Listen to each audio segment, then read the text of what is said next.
The Ali family is witnessing the maiden launch of the Angara A-5 space rocket from Russia's Vostochная Cosmodrome. A successful liftoff could mark a significant milestone for President Vladimir Putin's space ambitions. This journey began with a breathtaking descent, broadcasting real footage of a Mars landing as NASA's Perseverance rover touched down on the Martian surface. Recently, the Russian Space Agency conducted a mysterious mission, releasing astonishing images that have left the world in awe. These top-secret photos reveal a clandestine landing on Mars that has been hidden for years. From stunning landscapes to potential signs of extraterrestrial life, this adventure will push the boundaries of our imagination.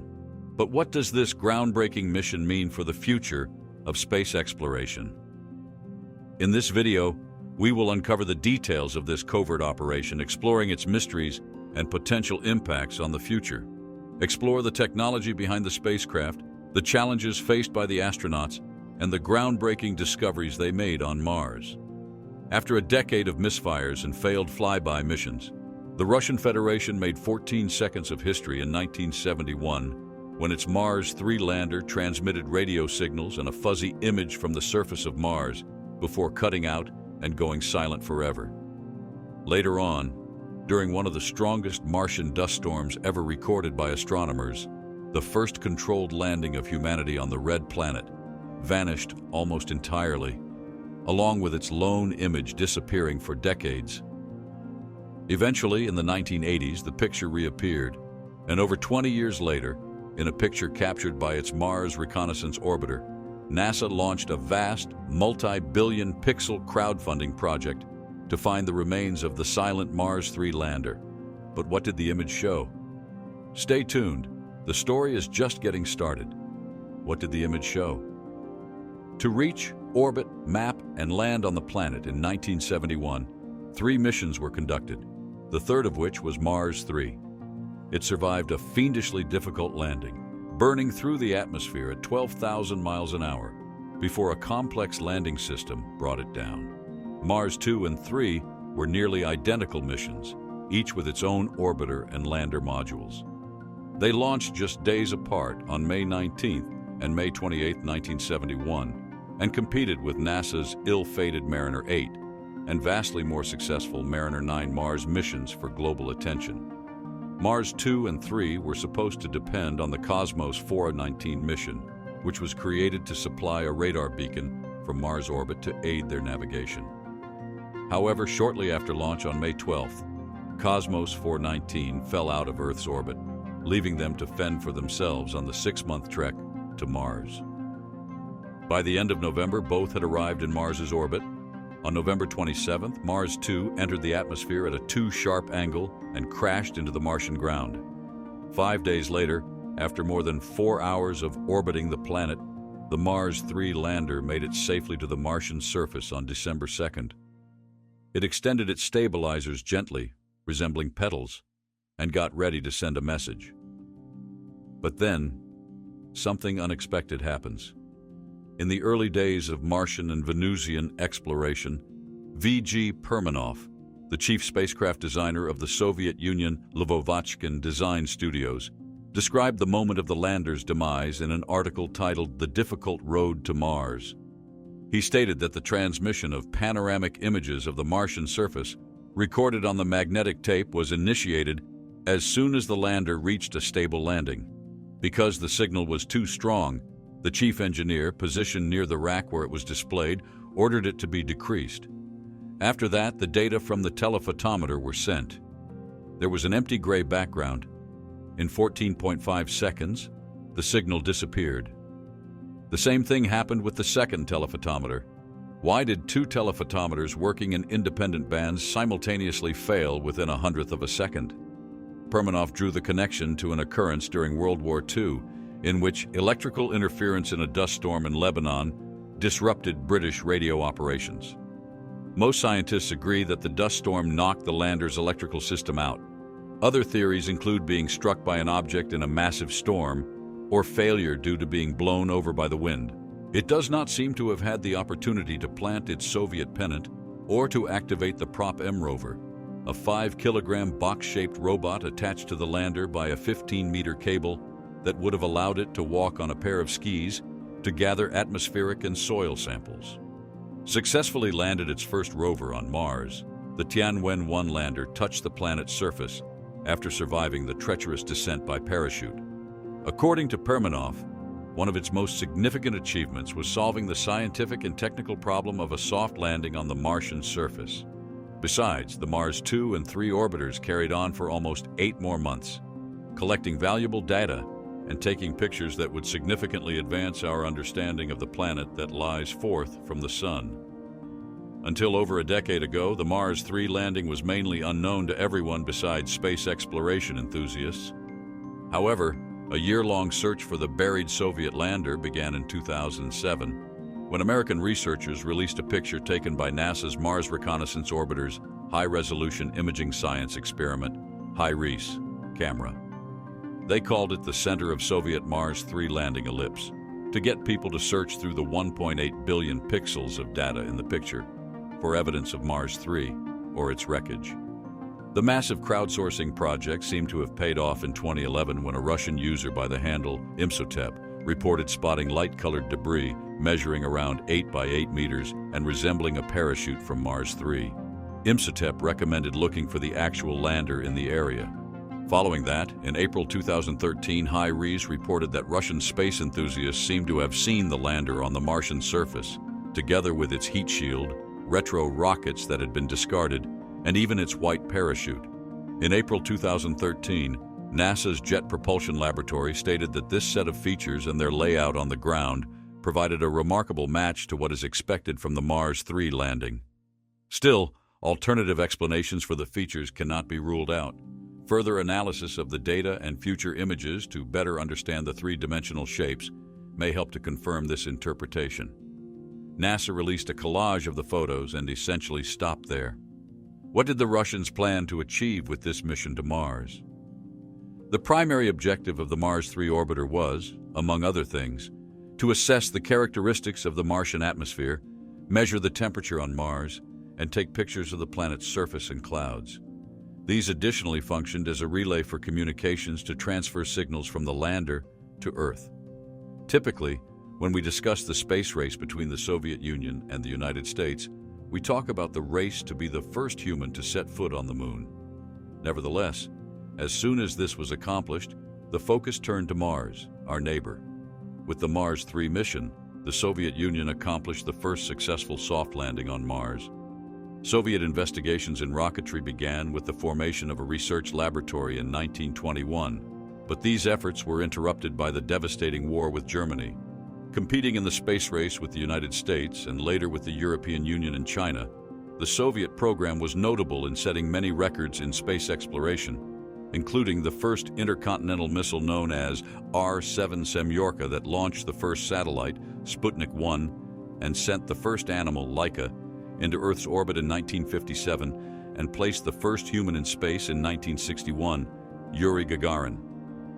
On April 12, 1961, the 27-year-old slid into a tiny capsule, originally designed to carry a nuclear warhead. The Soviet program also produced the first spacewalk in 1965 and the first woman in space, Valentina Tereshkova, in 1963. Some significant accomplishments were the computerized robotic missions that began exploring the moon in 1959. These missions were the first to arrive at the moon's surface, take the first picture of the moon's far side, and make the first soft landing on the moon. The Soviet program also successfully deployed the first space rover in 1966 with the Lunokhod program, and in 1970 it launched Luna 16, the first robotic probe that automatically took a sample of lunar soil and returned it to Earth. In addition, the Soviet program was in charge of the first interplanetary missions to Venus and Mars, successful in their soft landings throughout the 1960s and 1970s. In low Earth orbit, it launched the first space station, Salyut 1, in 1971, and the first modular space station, Mir, in 1986. Particularly noteworthy was its Intercosmos program, which launched the first person from a nation other than the US or the USSR into space. The US and Soviet space programs used German technology in their early efforts after World War II. Eventually, Konstantin Tsiolkovsky, commonly referred to as the father of theoretical astronautics, developed original concepts that Sergei Korolev oversaw. In contrast to the United States, Europe, and China, which centralized their space programs under a single agency, the Soviet space program was divided among multiple rival design bureaus headed by Korolev, Kerimov, Keldysh, Yangal, Glushko, Chalomy, Mikhaev, Chertok, and Reshetnev. The Soviet space program was an essential marker of Soviet claims to its global superpower status. The Soviet space program's use of secrecy served as a tool to prevent the leaking of classified information between countries and create a mysterious barrier between the space program and the Soviet populace. The program's nature embodied ambiguous messages concerning its goals, successes, and values. Launchings were not announced until they took place. Cosmonaut names were not released until they flew. Mission details were sparse. Outside observers did not know the size or shape of their rockets, cabins, or most of their spaceships, except for the first Sputniks, lunar probes, and Venus probes. However, the military influence over the Soviet space program may explain this secrecy best. Mars landings are challenging due to the planet's gravity, its atmosphere, and our separation from the red planet. In addition to being smaller in mass than Earth, Mars has a fragile atmosphere. Since there isn't much atmosphere on the Moon, landers can slow their descent to the surface using retro rockets, rocket engines that push upward. Earth's atmosphere is thicker than Mars's, allowing the craft to glide gently down to the surface. Mars's atmosphere is too thin for that sort of Earth-like gentle gliding, but as a craft plummets toward the Martian surface, it can reach more than 12,000 miles per hour speeds. Retro rockets would subject a lander to so much turbulence that the craft could be ripped apart. Moreover, any craft trying to land on Mars suffers from the effects of friction as it hurtles through the atmosphere, risking burning up. The vast distance between Earth and Mars makes it impossible for engineers and scientists on Earth to send out immediate commands to a spaceship. Instead, the vessel will execute maneuvers while descending through the Martian atmosphere, which must be pre-programmed. From entry to landing takes about 7 minutes. Here, scientists and engineers have no control over the spaceship. They have to trust that everything will go right and that the craft will land safely. A crash landing could shatter thousands of hopes and dreams if it doesn't. It's a nerve-wracking experience, so it's been dubbed the 7 minutes of terror. Landing on Mars is complex, and the Soviet Union was the first to achieve this, even though it was just for 14 seconds. Scientists are learning, and just as they build on their successes, they also learn from their failures. Now our computers are better than ever, and concepts from failed missions help scientists build successful missions for tomorrow. Landing might never be routine, but we learn more and more about Mars each time. In the 1980s, the Soviet Union also attempted to go twice to Phobos, one of Mars's moons, but both missions were unsuccessful. The Soviet Union was dissolved in 1991, and a 1994 report published in the journal Science and Global Security stated that the Russian space program continued where the Soviet Union had left off. But the story doesn't end here. The Russians are not the only ones involved in the space race. So, what have the other competitors achieved in the exploration of Mars? What have the other countries achieved in the exploration of Mars? The new millennium was the rebirth of Mars exploration. On March 7, 2001, NASA launched the Mars Odyssey spacecraft, and on October 24, 2001, it reached the Red Planet.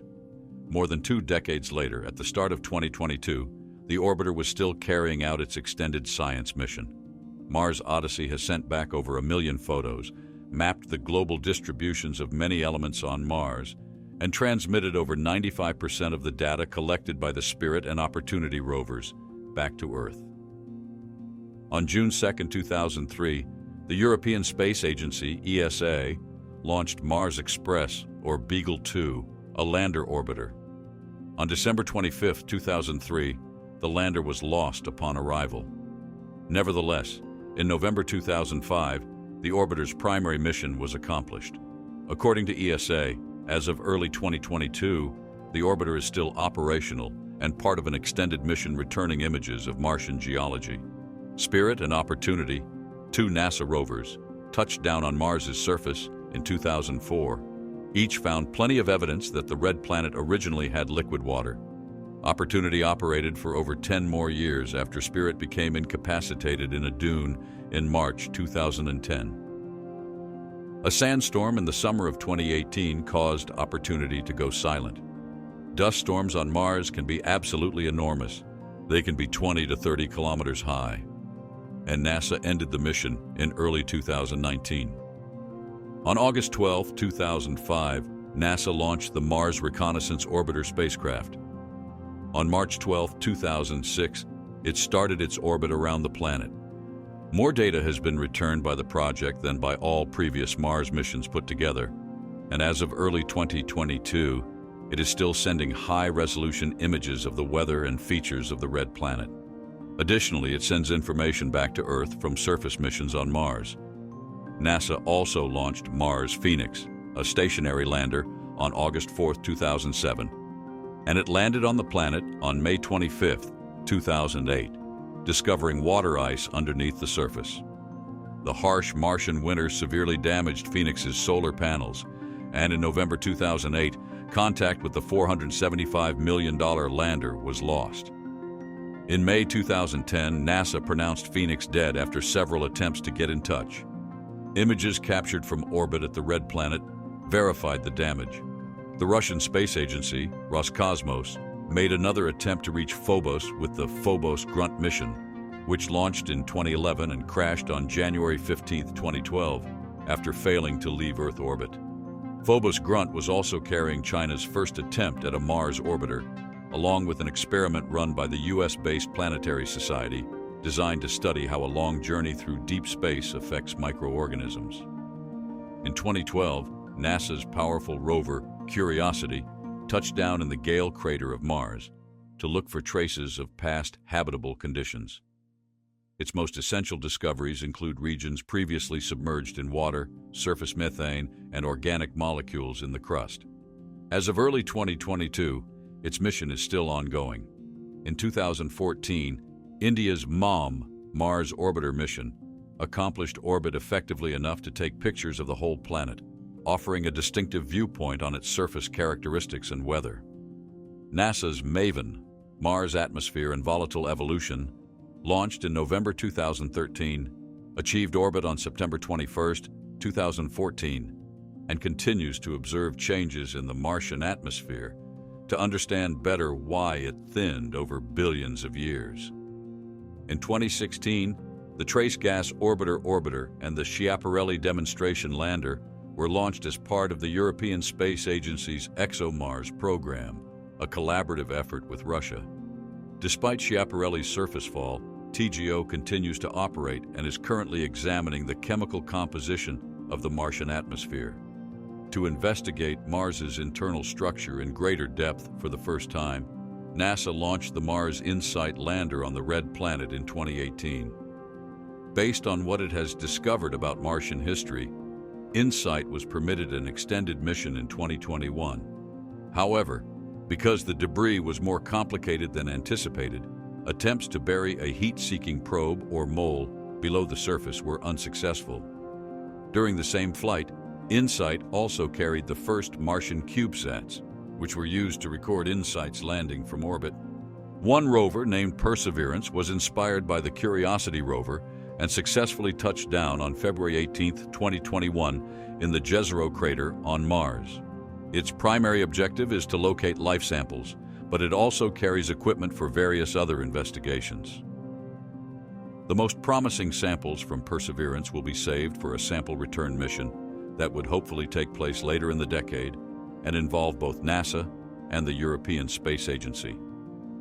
Perseverance brought the first interplanetary helicopter, Ingenuity, which proved the feasibility of flying on Mars. In space, when NASA's Perseverance rover lands on Mars next year, it will be well equipped to explore the red planet. It will be armed with a 1.8-kilogram helicopter. The little flying device could, quite literally, bring space exploration to greater heights. While it was initially intended to fly a maximum of 5 missions as of early 2022, Ingenuity had overcome a dust storm and flown 19 times on a new mission to accompany Perseverance as it journeys across Mars. Since Mars 3, other spacecraft have been launched and successfully landed on Mars. But what have they gathered about Mars so far? The story just got more exciting. What do scientists know about Mars? So far, Mars is one of the most explored bodies in our solar system, and it's the only planet where we've sent rovers to roam the alien landscape. NASA missions have found evidence that Mars was much wetter and warmer, with a thicker atmosphere billions of years ago. The Romans named Mars their god of war because its reddish color was reminiscent of blood. The Egyptians called it Herdeshir, meaning the red one.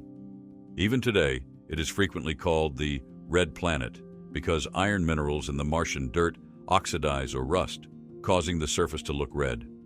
Scientists don't expect to find living things currently thriving on Mars. Instead, they're looking for signs of life that existed long ago, when Mars was warmer and covered with water. Mars has two small moons, Phobos and Deimos, that may be captured asteroids. They're potato-shaped because they have too little mass for gravity to make them spherical. The largest and innermost moon, Phobos, has deep surface grooves and is severely shattered. It is approaching Mars slowly, and in roughly 50 million years, it will either smash into the planet or disintegrate. Deimos orbits 2.5 times further from Mars than Phobos and is roughly half as massive. Distinctive in form, Deimos has holes all over it that are filled in by loose dirt, giving the impression that it is smoother than pockmarked Phobos. When the solar system was settling into its present configuration, Mars formed when swirling gas and dust were drawn in by gravity to become the fourth planet from the Sun around 4.5 billion years ago. Like the other terrestrial planets, Mars is roughly half the size of Earth and has a solid crust, a rocky mantle, and a central core. Mars has a dense core at its center between 930 and 1300 miles in radius. It's made of iron, nickel, and sulfur. Surrounding the core is a rocky mantle between 770 and 1170 miles, and above that, a crust made of iron, magnesium, aluminum, calcium, and potassium. This crust is between 6 and 30 miles. In reality, the red planet is multicolored. We see hues like tan, gold, and brown on the surface. The oxidation, or rusting of iron in the rocks, Martian soil, and dust of Mars is the cause of the planet's reddish appearance. When viewed from a distance, the planet appears mainly red due to the dust kicked up into the atmosphere. It's interesting to note that even though Mars is just half as prominent as Earth, its surface has almost the same dry land. Some of the most intriguing topographical patterns in the solar system result from years of volcanic eruptions, impact explosions, crustal movement, and atmospheric factors like dust storms.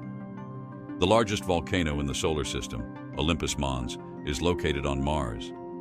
Standing 3 times higher than Mount Everest on Earth, its base is equivalent to the area of the state of New Mexico.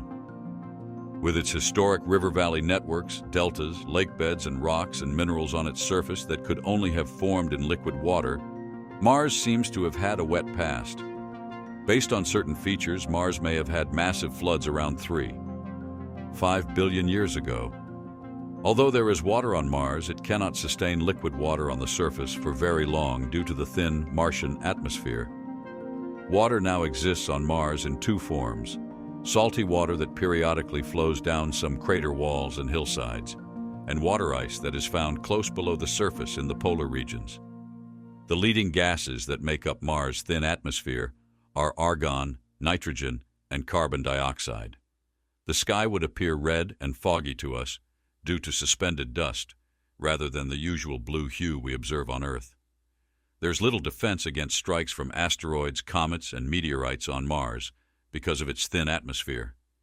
The temperature on Mars can be as high as 70 degrees Fahrenheit, 20 degrees Celsius, or as low as about 225 degrees Fahrenheit, or 153 degrees Celsius. And because the atmosphere is so thin, heat from the sun quickly escapes this planet. If you were to stand on the surface of Mars on the equator at noon, it would feel like spring at your feet, 75 degrees Fahrenheit, or 24 degrees Celsius, and winter at your head, 32 degrees Fahrenheit, or 0 degrees Celsius. Occasionally, winds on Mars are strong enough to create dust storms that cover much of the planet. After such storms, it can be months before the dust settles. I hope you enjoyed this video. Please like, comment, and subscribe.